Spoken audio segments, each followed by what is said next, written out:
Kozhikode medical college മാതൃശിശു സംരക്ഷണ കേന്ദ്രത്തിലെ ശസ്ത്രക്രിയ പിഴവ് അന്വേഷിക്കാൻ മെഡിക്കൽ ബോർഡ് രൂപീകരിച്ചു. 4 വയസ്സുകാരിക്ക് കൈവിരലിന് പകരം നാവിന് ശസ്ത്രക്രിയയ്ക്ക് വിധേയമാക്കിയ സംഭവത്തിലാണ് അന്വേഷണം. മെഡിക്കൽ നെഗ്ലിജൻസ് ആക്ട് പ്രകാരം Kozhikode medical college police register ചെയ്ത കേസിൽ അന്വേഷണ ഉദ്യോഗസ്ഥന്റെ അപേക്ഷ പ്രകാരമാണ് ജില്ലാ മെഡിക്കൽ ഓഫീസർ വിദഗ്ധരെ ഉൾപ്പെടുത്തി മെഡിക്കൽ ബോർഡ് രൂപീകരിച്ചത്.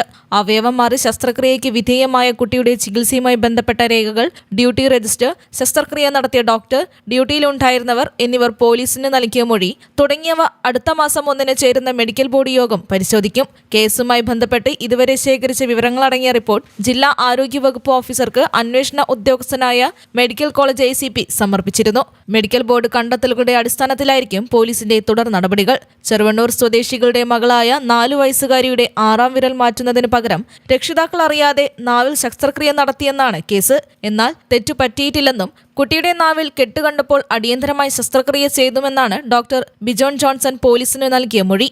6ാം വിരൽ മാറ്റാനുള്ള ശസ്ത്രക്രിയയ്ക്കായി കുട്ടിയെ പ്രവേശിപ്പിച്ചപ്പോഴാണ് നാവിൽ കെട്ടുള്ള കാര്യം ശ്രദ്ധയിൽപ്പെട്ടതെന്നാണ് ഡോക്ടറുടെ വാദം. ഡോക്ടറെ ആരോഗ്യവകുപ്പ് അന്വേഷണ വിധേയമായി സസ്പെൻഡ് ചെയ്തിരുന്നു. News bureau, Kozhikode.